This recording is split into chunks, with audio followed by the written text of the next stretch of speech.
কোনো এক মা, কোনো এক মহিলা, কোনো একটা বোন গলিতে ঝাড় ঝাঁটা দিচ্ছে, ওটা দিয়ে চলে যাচ্ছিল তার বাল্যকালের বন্ধু বা সাথী। ছেলেটাকে চিনে, আমি এই ছেলেটার সঙ্গে 3 বছর লেখাপড়া করেছি। তো ছেলেটা তো জানে না যে চাঁদমনির এই গলিটাতে আমার এই ক্লাসমেট মহিলাটা আছে। মহিলা নিজে আগ বাড়িয়ে বলছে, আব্দুল করিম কোথায় গেছিলা? মোটর সাইকেল থামিয়ে দিয়ে এদিকে ঘুরে তাকাচ্ছে, আর দেখার মাত্রই বলছে, আরে রোজিনা তুমি এখানে? মানে বলছে এইখানে আমার বিয়ে হয়েছে। ছেলেটা মোটর সাইকেল থামিয়ে ওখানে পা লাগালো, আর রোজিনা 1 পা 2 পা করে এগিয়ে এগিয়ে চলে গেল ওইখানে। এরা দুজন গল্প করছে। এইবার কথাটা ভালো করে মনে রাখুন, একটা মহিলা কোনো আজনাবী মানুষের সাথে বিনা কোনো প্রয়োজনে কথা বলতে পাবে না। একটা মহিলা কোনো একটা আজনাবী পুরুষের সামনে মুখ খুলে দিয়ে দাঁড়াতে পাবে না। একটা আজনাবী বেটা ছেলের সামনে একটা আজনাবী মেয়ে ছেলে এইভাবে নির্জনে এক জায়গাতে দাঁড়িয়ে কোনো কথা বলতে পাবে না। এখন এই মহিলা যদি তর্ক করে, কি বলে, এত যদি কেউ গোড়ামি করে আর এত যদি কেউ মুন্সিগিরি দেখায় যে আমি আমার ক্লাসমেটের সঙ্গে একটা কথা বললাম তো সব জাত চলে যাবে, তাহলে এই নারীকে তালিম দিতে হবে কি বলে, তোমার পরিণাম খারাপ হতে পারে এটা বলে যদি তোমার জানের ভেতরে ভয় না থাকে, তাহলে বেহায়া হয়ে যাহা ইচ্ছা তাহা করো, তোমার জন্য পরিণাম ভালো আসবে নাহি মন্দ আসবে, তার জন্য তুমি তৈরি থাকো। তো পরিণাম আসতে পারে না। রাসূলুল্লাহ কি সার্টিফিকেট দিলেন? ফাসনা মা শাইতা। তোমার যদি মন্দ পরিণাম বলে জানে ভয় না থাকে, তো তাহলে যেমন তাই করো। তাই করার মানে কি? তুমি নিজেকে জালিল করো, তুমি নিজেকে লাঞ্ছিত করো, তুমি নিজেকে বেইজ্জত করো, এর জন্য আর তোমার ঈমান দায়ী হবে না। কেন? তোমার গোড়াতেই ভুল হলো কি যে তুমি লজ্জা করলে না। কি পরিণাম দাঁড়াবে? যদি মা আবার দেখতে পাই বৌমা কোনো ছেলের সঙ্গে গল্প করছিল, তাহলে সন্ধ্যাবেলায় বেটাকে বলবে না, মহিদুর, হ্যাঁ গে মা, পুছ করতো বেটা, বহু কার সাথে গল্প করছিল, ও অনেকক্ষণ গল্প করলে, ঝাড় ঝাঁটা বন্ধ করে দিয়ে, গলি ঝাড় দেওয়া বন্ধ করে দিয়ে বেলা গড়িয়া গেল, তখন পর্যন্ত দাঁড়িয়ে দাঁড়িয়ে দাঁড়িয়ে দাঁড়িয়ে গলিতে গল্প করলে। দেখুন মন্দ পরিণামের সূত্রপাত। স্বামীর মনে সন্দেহ জেগে গেল, কি এই তুমি কার সাথে গল্প করছিলে? আমার ক্লাসমেট ওখান দিয়ে যাচ্ছিল, আমাকে দেখেও বললো, কে রে তোর এখানে বিয়ে হয়েছে নাকি? বলে হ্যাঁ। এই তো কথা। তো বলছে মা যে বলছে অনেকক্ষণ ধরে গল্প হয়েছে। মার কথা বাদ দাও, এবার মা আর শাশুড়িতে লাগলো লড়াই। তুই ঝুঠ্টা কথা কেন কইছে? দিকে তুমি ঝুঠ্ঠি, তোমার 14 বংশ ঝুঠ্ঠি, আমি তো 2টা কথা বলেছি। তাহলে শাশুড়ি আর বউয়ে লাগলো। শাশুড়ি আর বউয়ের ঝগড়াতে মধ্যখানে দাঁড়িয়ে আছে কে? তো বেটা মাকে সাপোর্ট করবে না স্ত্রীকে সাপোর্ট করবে? শেষ পর্যন্ত ঝগড়াটার জল অনেক দূর গড়িয়ে চলে যাবে। আর অনেক দূর যদি গড়িয়ে চলে যায়, তাহলে হতে পারে এই নারীর কপালে কলঙ্ক আছে যে তুমি হলে বদচলনের নারী, বিয়ে হওয়ার পরে তুমি ক্লাসমেটের সঙ্গে 20 মিনিট কথা বলবা, তার মানে তোমার ভেতরে কি মন্দ জিনিস লুকিয়ে আছে।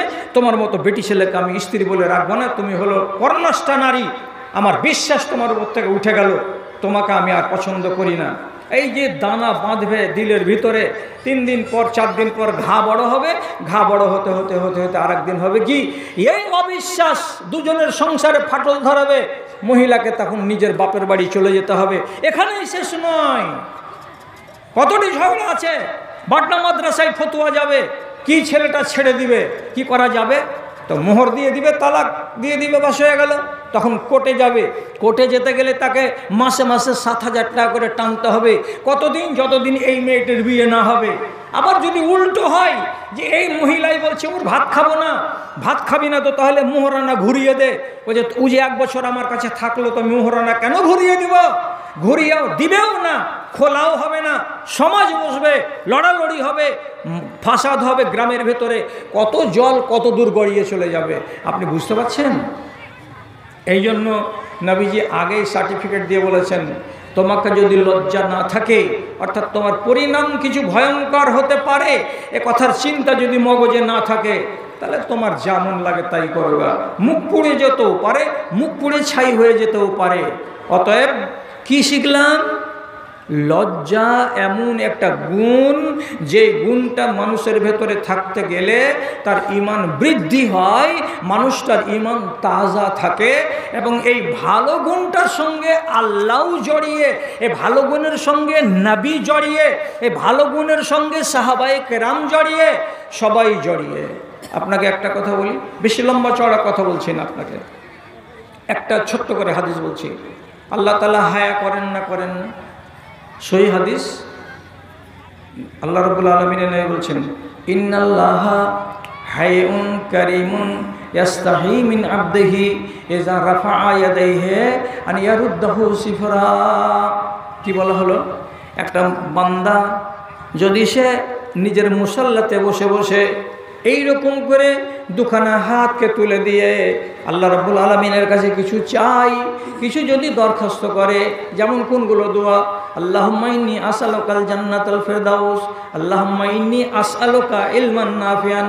এই আসআলুকা, আসআলুকা কিংবা রব্বানা রব্বানা, এই যে রব্বানা রব্বানা বলে ডাকছে, কিংবা আসআলুকা আসআলুকা, এই আল্লাহ আমি তোমার কাছে চাইছি, আল্লাহ তোমার কাছে চাইছি, এই বলে কোনো বান্দা যদি নিজের হাত দুখানাকে তুলে দিয়ে আল্লাহ রাব্বুল আলামিনের কাছে কিছু চাই, তো নবীজি বলছেন আমার আল্লাহ হলো অত্যন্ত লজ্জাশীল। আল্লাহ তাআলা বলছেন ওই হাত দুখানাকে খালি খালি ফিরিয়ে দিতে আমাকে বড্ড লজ্জা লাগে। আমি ওই বান্দার হাতকে খালি খালি ফিরিয়ে দেব, কিছুই দিব না তার হাতে, এটা করতে আমাকে বড়ই লজ্জা লাগে। বড় লজ্জা লাগে মানে কি? আল্লাহ তাআলা বলছেন তখন আমার মনের ভেতরে এটাই তৈরি হয়, কি করে আমি আমার বান্দাকে খালি ফিরিয়ে দিব, এটা মনে আমার দ্বিধা লাগছে, আমার মনের ভেতরে সংকোচ তৈরি হচ্ছে। আল্লাহ তাআলা তখন বলেন কি, না না, আমার এই বান্দার হাতকে খালি ফিরিয়ে দেওয়া যাবে না। কি পেলাম? আল্লাহ তাআলা আপনার হাত দুখানে দেখে উঠে আছে, ভিক্ষার মতো করে আপনি তুলে আছেন হাত, তাকে দেখে আল্লাহকে কি লাগলো? লজ্জা লাগলো। আল্লাহর লজ্জা আর আমাদের লজ্জাতে আসমান জমিনের তফাৎ আছে। মোটা অঙ্গে বুঝেন যে আল্লাহ রাব্বুল আলামিনের ভেতরেও কি আছে?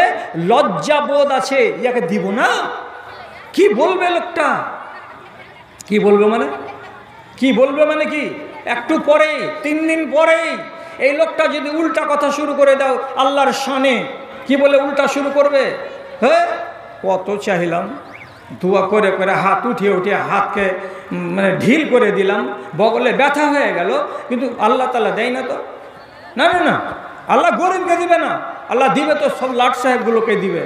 এই যে ফালতু কথাগুলো বেরিয়ে যেতে লাগলো আপনার মুখ দিয়ে, কেন? পেলেন না বলেই তো। আপনার ভেতরে অতটুকু জ্ঞান ছিল না, আপনার ভেতরে সবুর ছিল না, ধৈর্য ছিল না, বলে হুট করে আপনি আল্লাহ রাব্বুল আলামিনের বিরুদ্ধে কথা বলতে লাগলেন। তো আল্লাহ তাআলার এইটুকু, আল্লাহ নিজের কথা বলছেন যে আমার ভেতরে এই চেতনাটুকু আছে যে এই বান্দাকে যদি আমি খালি হাত ঘুরাই তো তাহলে এর পরিণামটা কি হবে? উল্টা পাল্টা হয়ে যেতে পারে। তাই আল্লাহ তাআলা বলছেন আমাকে বড্ড হায়া লাগে, আমাকে বড্ড শরম লাগে, আমাকে বড্ড লজ্জা লাগে যে আমি লোকটাকে খালি হাত ফিরাবো কেমন করে, অথচ আমার কাছেও হাত পাতিয়ে চাইছে। ভাই আমার, এটা যদি খারাপ সিফাত হতো তাহলে আল্লাহ তাআলা কি হায়া করতেন? করতেন না। আমার নবী, আল্লাহ রাব্বুল আলামিনের পরে আর আমার নবীর মাঝখানে একটা মধ্যখানে ওয়াস্তা আছে, মাধ্যম আছে, সেটা হচ্ছে ফেরেশতাদের দল। ফেরেশতারা তো পাক, এরাকে আল্লাহ রাব্বুল আলামিন খাহেশাত থেকে, মনের বাসনা কামনা থেকে একদম পুরো মাত্রায় পরিষ্কার রেখেছেন। এদের কামনা নেই, এদের বাসনা নেই, এদের চাহিদা নেই, এদের বিবি নেই, এদের বাল বাচ্চা নেই, এদের খানা পিনা নেই, এরা এগুলো থেকে পরিষ্কার। তবুও তাদের ব্যাপারে একদম সহি কথা লেখা আছে, ভালো করে বুঝেন। আল্লাহর ফেরেশতারা স্মরণ করে কি করে না, আর এটা নেক গুণ কি নেক গুণ নয়। একদিন আল্লাহ পাকের নবী হযরতে আয়েশার বাড়িতে শুয়ে শুয়ে আরাম করছেন। মা আয়েশা মৌজুদ আছেন বাড়িতে, কিন্তু রাসূলুল্লাহর নিজের লুঙ্গিটা উঠে আছে। কত দূর পর্যন্ত উঠে আছে যে আল্লাহ পাকের নবীর হাঁটুর উপরের রানগুলোর খানিক খানিক অংশ দেখা যাচ্ছে, রানের কিছু কিছু অংশ দেখা যাচ্ছে। এতটা কাপড় উঠিয়ে রেখে নবী করিম সাল্লাল্লাহু আলাইহি সাল্লাম আরাম করছেন। এমন সময় আবু বকর সিদ্দিকের আওয়াজ পাওয়া গেল। আল্লাহ রসুল বলছেন, আসতে দাও, কে আছো বাইরে? ওকে। রাসূলের কথা শুনে আবু বকর সিদ্দিক রাদিয়াল্লাহু তাআলা আনহু ঘরের ভেতরে ঢুকে গেলেন। রসুলের যে অবস্থা ছিল সেই অবস্থাতেই থেকে গেলেন, কাপড়কে নাড়াচাড়া করলেন না। তারপর আর 2-4 মিনিট পরে আবার ঢুকলেন। কে? তো হযরত ওমর ফারুক রাদিয়াল্লাহু তাআলা আনহু যখন ঢুকে গেলেন তো রাসূলুল্লাহর অবস্থা যেমন ছিল কাপড়ের ঠিক ওই রকমই থেকে গেল, একটু নাড়াচাড়া করলেন না। তারপর এবার হঠাৎ করে কড়া বেজে উঠল, কে আছো গো? তো বলছে, আমি উসমান গনি রাদিয়াল্লাহু তাআলা আনহু আছি। রাসূলুল্লাহ আসতে বললেন। হযরত উসমান যেমনি ঢুকলেন সঙ্গে সঙ্গে আল্লাহ পাকের নবী বসে গেলেন। আর বসে যাওয়ার পরে নিজের লুঙ্গিটাকে হাঁটু থেকে নিচে নামিয়ে নিলেন, নিয়ে পুরো পাটাকে ঢেকে দিলেন। যখন এই দৃশ্যটা মা আয়েশা দেখতে পেলেন তখন আদবের সাথে নবীকে জিজ্ঞেস করে বলছেন, আমার আব্বা যখন বাড়িতে ঢুকলেন তখন আপনি হাঁটুটাকে খোলাই রেখে দিলেন, ঢাকলেন না। হযরত ওমর যখন বাড়ির ভেতরে ঢুকলেন তখন আপনার রানটাকে খোলা রেখেই দিলেন, ঢাকলেন না। এবং হযরত উসমান গনি যখন ঢুকলেন তখন তাড়াহুড়ো করে নিজের রানটাকে, নিজের হাঁটুর উপর কাপড়টাকে কেন আপনি ঢেকে নিলেন? কেন আপনি নিজেকে সোজা সাপটা করে নিলেন? কি ব্যাপার? ওই দুজনের বেলা পা ঢাকলেন না, হাঁটু ঢাকলেন না। আর উসমান গনি যখন এলেন তখন আপনি তাড়াতাড়ি করে হাঁটুকে ঢাকছেন, রানকে ঢাকছেন, পাকে ঢাকছেন। এর মানেটা কি বুঝতে পারলাম না আমি। নবীজি কি বলছেন? আয়েশাকে জবাব দিয়ে বলছেন, কাইফা লা আস্তাহি মিন রাজুলিন ইয়াস্তাহি মিনহুল মালায়েকা। ও আয়েশা শুনো, আমি কি করে ওই মানুষটাকে দেখে শরম করব না?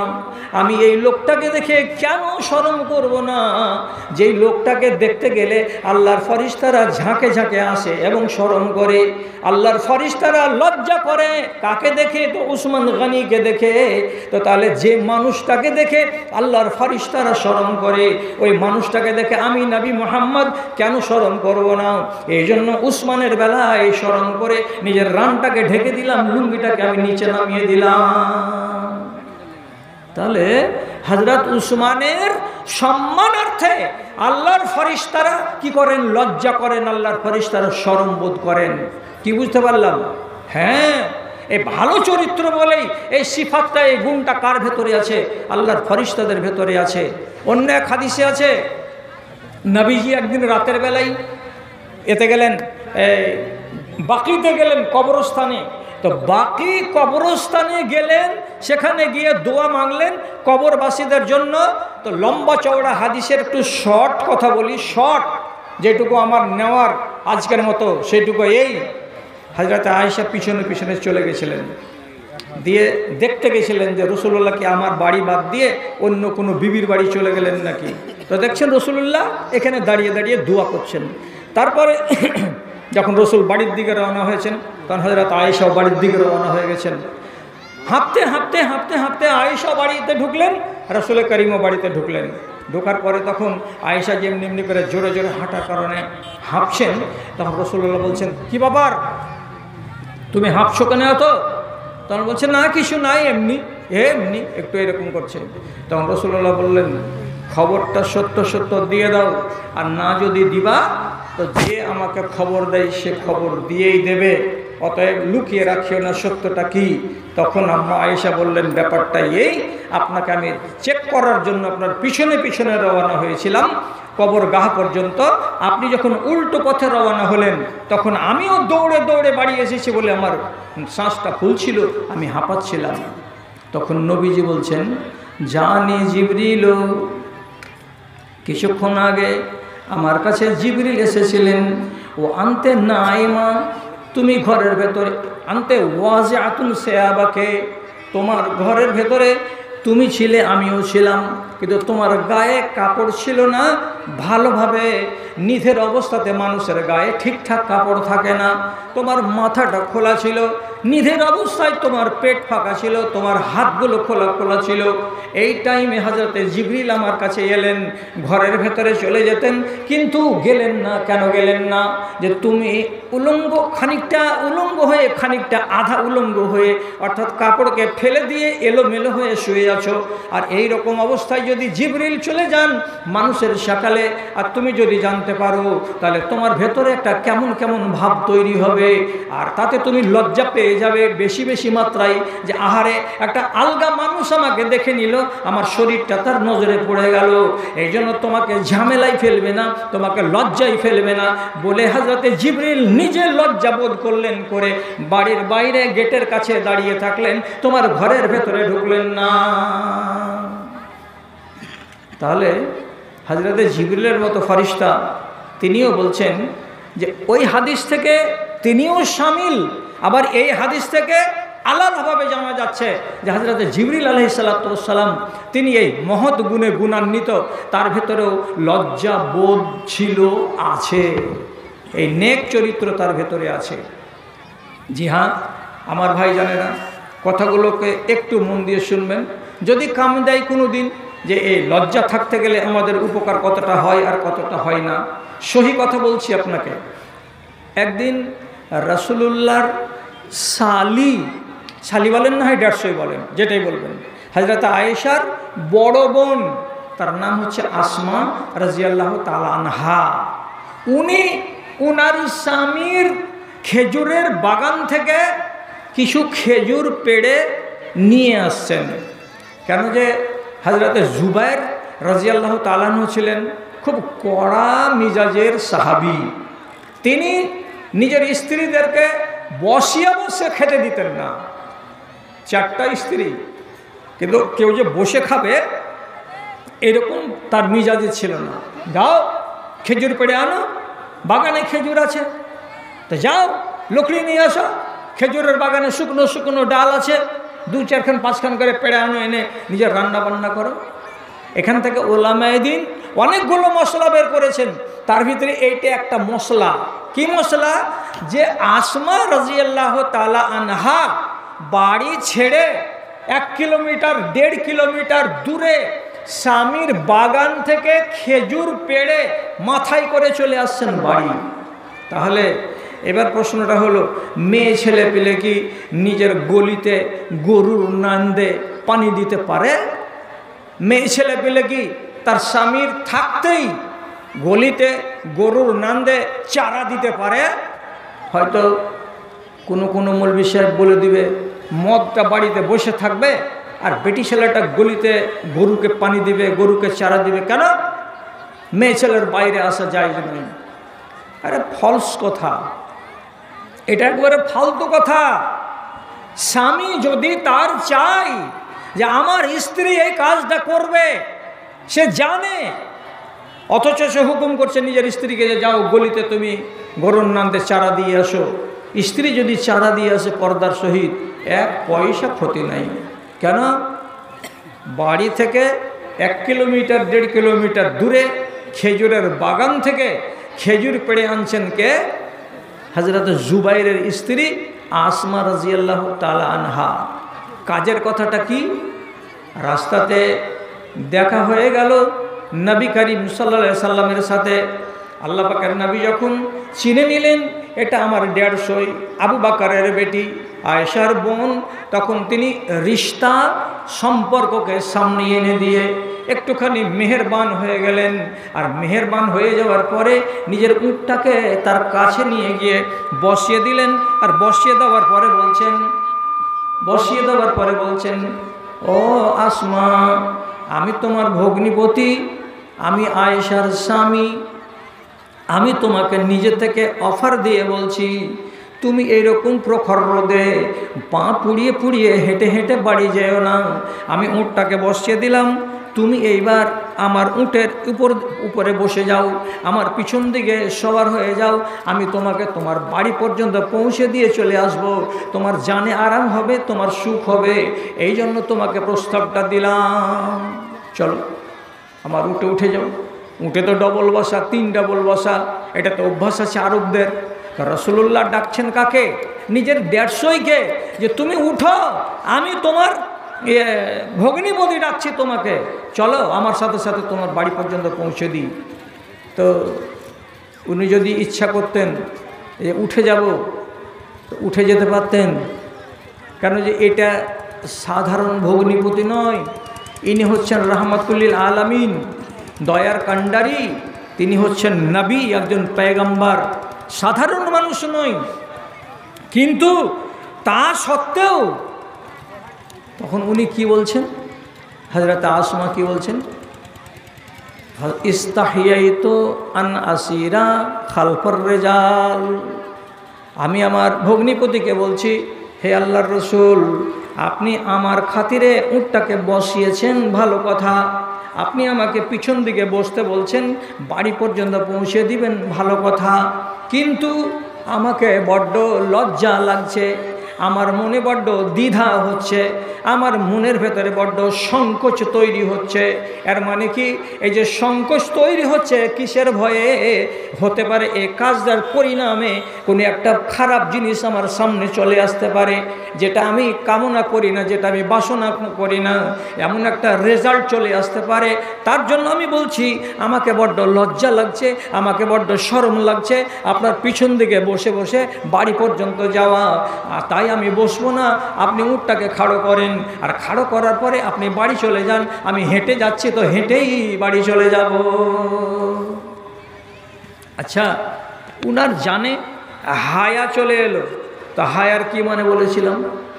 পরিণাম কিছু একটা অশুভ হতে পারে, এরকম মনের ভেতরে চিন্তা যদি তৈরি হয়, আর এই জিনিসটার কারণে কেউ যদি কোনো কাজকে বন্ধ করে দেয়, রহিত করে দেয়, বাদ দিয়ে দেয়, তো এটার নাম হলো কি? পর্দা। এটার নাম হলো মানুষের ভেতরে যে তৈরি হচ্ছে, এটার নাম হলো হায়া। তো হযরতে আসমা কি ভাবলেন মনে মনে? আচ্ছা, আমার পরিণামে কোনো মন্দ কিছু দেখা দিতে পারে? তো পারে না দেখা দিতে? নিশ্চয় দেখা দিতে পারে। কেমন? মানুষের মন তো যদি ভগ্নিপতির পিছন দিকে বসে 4 পা 5 পা 10 পা করে যদি এগুতে এগুতে চলে যায়, 3টা লোক যদি আড়াল থেকে বলে, আরে শালির সাথে কত ভাবছে, তো বলে আয়াজুবিল্লাহ, এমন যদি একটা বাজে কথা কাউরে মুখ থেকে বেরিয়ে যায়, আপনি গ্যারেন্টি দিতে পারবেন যে 1000 মানুষের মন সবটি একরকমের? এটা কোনোদিন নয়। আপনার আর আমার মনের ভেতরে ইবলিশ শয়তান মাঝে মাঝে টোকা দেয়। না হলে রাসূলুল্লাহ ইতিকাফে আছেন আর দেখতে গেছেন একটা বিবি, সেই বিবি ইতিকাফ থেকে রাসূলুল্লাহর সাথে দেখা টাকা করে বাড়ি আসছেন। তো রসুল ওই বিবিকে 4 পা 5 পা করে এগিয়ে দিচ্ছেন বাড়ির দিকে। তো রসুল যে আন্ধারে, ঝুকঝুকে আন্ধারে একটা মেয়ে ছেলেকে সাথে করে যে পার্শ্বে হাঁটছেন আর চলে যাচ্ছেন, ইতিমধ্যে একটা লোক এদিক থেকে এদিক চলে যাচ্ছিল, চলে গেল, সাথে সাথে রসুলুল্লাহ ওই লোকটাকে থামিয়ে দেবেন, যে ওগো ওই লোক, ওই লোক, শুনো শুনো শুনো। লোকটা কাছে আসলো। তো রসুলুল্লাহ ওই লোকটাকে ডাকলেন কেন? ডেকে আবার কি বলছেন? লোকটা যখন কাছে এলো তখন রসুল বলছেন, হাজহি জাওজাতি। লোকটাকে দেখে রসুল বলছেন, এটা আমার বাড়িওয়ালি, আর আমি আমার বাড়িওয়ালির সঙ্গে কথা বলছি। তখন লোকটা আর দিশা না পেয়ে অন্য কথা বলার আগে আগে রসুল ইশারা করে বললেন, তুমি চলে যাও। কেন বললেন নবীজি এই কথাটা? এই জন্য বললেন, এ মানুষটা যখন চলে যাবে খানিকটা দূর, তখন ওর মনের ভেতরে ওর শয়তান যদি ওকে এমনি করে ফুসকি দেয়, তো দেওয়ার পরে মনে মনে বলবে, আহারে রাত্রি 4টার সময় নবীজিকে একটা আলগা বেটি ছেলের সঙ্গে গল্প করতে দেখলাম। তাহলে অথচ নবীজি নিজের বিবির সঙ্গে গল্প করছিলেন, আর আমার মনের ভেতরে ওহাম তৈরি হলো কি বলে, যে নবীজি একটা আলগা বেটি ছেলের সঙ্গে গল্প করছিলেন। এ কথাটা যদি তার মনে জেগে যায়, তো সে লোকটা গুনাহগার হবে, আর আমার সম্বন্ধে একটা বাজে ধারণা তৈরি হবে। তার জন্য নবীজি আগেই কথাটাকে বন্ধ করে দিলেন, ডেকে বললেন, খবরদার মনের ভেতরে বাজে কল্পনা যেন তৈরি না হয়, এটা অন্য মেয়ে ছেলে নয়, এটা আমার বিবি, তার সঙ্গে আমি কথা বলছি। কথা বোঝা গেল? তাহলে হযরতে আসমা কি কেন বলছেন যে আমাকে লজ্জা লেগে গেল, এই জন্য আমি নবীজির পিছন দিকে চড়লাম না। কিসের লজ্জা? কোনো লোক যদি বলে দেয় আমার স্বামীকে গিয়ে, তোমার স্ত্রীকে দেখতে পেলাম আজকে খেজুরের বাগান থেকে খেজুরের পুটলি নিয়ে তার ভগ্নিপতির সাথে বসে একই উঁটে চড়ে বাড়ির দিকে এসেছে, যদি এমন কথাটা হযরতে জুবাইরের কানে চলে যায়, তাহলে জুবাইর লোকটা কেমন কঠিন কঠিন সাংঘাতিক লোক। হযরতে আসমা নিজে বলছেন আমরা 3টা সতীন ছিলাম, যদি কোনো একজন মেয়ে ছেলের উপর স্ত্রীর উপরে আমার স্বামী যে রেগে যায়, তো তাহলে বাগান থেকে কাঁচা ডাল নিয়ে আসে আর এসে মারতে শুরু করে, কত করে মারে যতক্ষণ পর্যন্ত ওই লাঠিখানা ভেঙে চুরচুর না হয়ে যায় ততক্ষণ পর্যন্ত আমার স্বামী মারা বন্ধ করে না। কত রাগাল! হযরত আসমা নিজে স্বামীর বাড়ি ছেড়ে বাপের বাড়ি চলে এসেছেন, আবু বকরকে পর্যন্ত বলেছেন বাজান ওই স্বামীর ভাত আর খেতে পারবো না, কেন ওই স্বামীর মায়ের আর থামতে পারি না, আমাকে ছাড়িয়ে দাও বাপ, আমাকে মায়ের থেকে বাঁচিয়ে দাও বাপ। তা আবু বকর সিদ্দিক এত সহজ সরল মানুষ, তিনি রাসূলুল্লাহ হাদিস বলতেন, বেটি তুমি একটা কথা জানো, কোনো একটা মেয়ে ছেলে যদি স্বামী থাকে, সেই স্বামীটা যদি তার উপরে রাজি থাকে, আর ওই হালাতে যদি স্বামীটা মরে যায়, আর তারপরে ওই নারী যদি অন্য কোনো জায়গায় বিবাহ না করে, আর ওই স্বামীর অধীনস্থ থাকা অবস্থাতেই স্বামী মরার পর সে যদি আবার মরে যায়, তো রব্বুল আলামিন ইয়াজমাউ বাইনাহুমা ফিল জান্নাতে, ওই স্বামীটার সঙ্গে এই বিবিটাকে জান্নাতে আবার একত্রিত করে দেবেন। কাজে জুবাইরের মতো সাহাবিটা নেককার সাহাবি, ও যদি তোমাকে একবার মারেই বা তো রাগ করিও না, তার কাছে তালাক নিও না। এই স্বামী যেদিন মরে যাবে, তারপরে তুমি যখন মারা যাবে, কিয়ামতের দিন এই নেককার সাহাবির সঙ্গে তুমি আবার জান্নাতে ঘর বানাতে পাবে। সবুর করো বেটি, সবুর করো। জি, বড় বেটা আব্দুল্লাহ বিন জুবাইর, আব্দুল্লাহ বিন জুবাইরের সামনে হযরত আসমাকে মেরেছেন হযরত জুবাইর। বেটা একদিন বেঁধে গেল বাপের সামনে, এই এমনি করে আমার মাকে মারো কেন জি? সেদিন তো ছেড়ে দিল, তারপরে আবার 8 দিন 10 দিন 15 দিন 20 দিন পরে আবার স্বামী স্ত্রীতে কোনো কথা কাটাকাটি হয়েছে, হাতে লাঠি নিয়ে এবার স্ত্রীকে মারবে। আর যেমন মারার প্রস্তুতি নিয়েছে, হযরতে আসমা চট করে ডেকে বলছে, আব্দুল্লাহ আব্দুল্লাহ কোনটা আছিস রে, দড়ি আয় তো রে। আব্দুল্লাহ চলে এলেন, বেটা সাবালক বেটা। আর যেমনি সাবালক বেটা আংনাতে ঢুকেছে, তখনই ওর বাপ জুবাইর ওকে ডেকে বলছে, লা তাদখুল বাইনি ওয়া বাইনাহা, তোর মার আর আমার মাঝখানে হরগিজ ঢুকবি না। যদি আমাদের দুজনের মাঝখানে ঢুকতে এসেছিস, পরিণাম খারাপ হয়ে যাবে, আমি বলে দিচ্ছি। আব্দুল্লাহ বিন জুবাইর সেদিন পাড়া গরম করে দিয়ে বলছে, যা হবে হবে, আমার মায়ের উপরে একটা ছড়ি পড়বে না, এতে আমি ঢুকি অথবা আমি না ঢুকি। রাগ এমন হয়ে বেড়ে গেল হযরত জুবাইর রাদিয়াল্লাহু তাআলা আনহু, হ্যাঁ মায়ের পক্ষ নিয়ে এসেছো আমার কাছে এখানে, যে তোর মাকে আমি মারতে পাবো না। যখন বড় বেটা রুখে দাঁড়িয়ে গেল যে আমার মাকে মারা যাবে না, তখন জুবাইর রাদিয়াল্লাহু তাআলা আনহু রাগের জ্বালাতে ওর মাকে তালাক দিয়ে দিলেন। তালাক দেওয়া স্ত্রী যতদিন বাকি দিন বেঁচে ছিলেন, ততদিন বেটার আন্ডারে থেকে মারা গেছেন। তাহলে স্বামীকে দেখে তার ভক্তি কতটা ছিল, যে বলছে কি আমাকে লজ্জা লাগছে, পরিণাম কোনো একটা খারাপ চলে আসতে পারে বলে আমি দ্বিধা করছি, আমি সংকোচ করছি, আল্লাহ পাকের রাসূল আপনার উটে চড়ে আমি যাব না। স্বভাবটা ভালো না খারাপ? কি বলছেন? এই লজ্জা হারিয়ে যাওয়ার কারণেই দেশের ভেতরে ইমানের বাটা চলে এসেছে। আর একটা কথা মনে রাখবেন, যে পুরুষের কাছে লজ্জা আছে তার কাছে ঈমান আছে, যে নারীর কাছে লজ্জা আছে তার কাছে হায়া আছে, যে নারীর কাছে লজ্জা নাই সেই নারীর কাছে পর্দা নাই, সে নারী পর্দাহীন হতে পারে না। যেই নারী, যেই নর লজ্জাহীন, তার কাছে ঈমান শক্ত হয়ে থাকতে পারে না। হায়ার দুশ্মনকে হায়া কমিয়ে দেয়, হায়ার দুশ্মনকে। হায়ার 1 নম্বর দুশ্মন হলো বেটা ছেলের সঙ্গে ওয়াহেতুক বেশি বেশি কথা বলা। কথা বুঝলেন? কথা বুঝলেন? বেটা ছেলের সঙ্গে অহেতুক বেশি বেশি কথা বলা আর বেটা ছেলের সঙ্গে বেশি বেশি উঠা বসা করা, চলাফেরা করা। রাগ করিয়েন না চানমুনি এলাকার মায়েরা এবং বোনেরা, আজকালকার যুগে স্কুলের ছাত্র ছাত্রীদের ভেতরে ধর্মপরায়ণতাটা কম, বরং 100-র ভেতরে 20 নয়া পয়সা আছে, নেই 15 নয়া পয়সা আছে। এবং স্কুল পড়া ছেলেরা আর মেয়েরা বর্তমান জমানাতে এদের শতকরা 80 জনের লজ্জা নাই, 80 জন বেলজ্জা। আর বেলজ্জা হলো কেন? এই এক জায়গাতে উঠা বসা করে গল্প করা করি, খাতা নেওয়া নেই আর বই নেওয়া নেই আর কলম দেওয়া দেই আর এই দেওয়া দেই আর সেই দেওয়া দেই করে ওপেন কথা বলা বলি বেশি বেশি করে করার কারণে নারীর ভেতর থেকে লজ্জা হারিয়ে যাচ্ছে, নরের ভেতর থেকে লজ্জা হারিয়ে যাচ্ছে। আর লজ্জা যতটুকু হারাচ্ছে ততটুকু তার ঈমান নিচু দিকে যাচ্ছে। আর পহিলা নম্বর ইফেক্ট হচ্ছে কি, নারীর কাছ থেকে পর্দা পালিয়ে যাচ্ছে। যে নারী লজ্জাহীন হবে সে নারীর কাছে পর্দা থাকবে না, এটা গ্যারেন্টিযুক্ত কথা।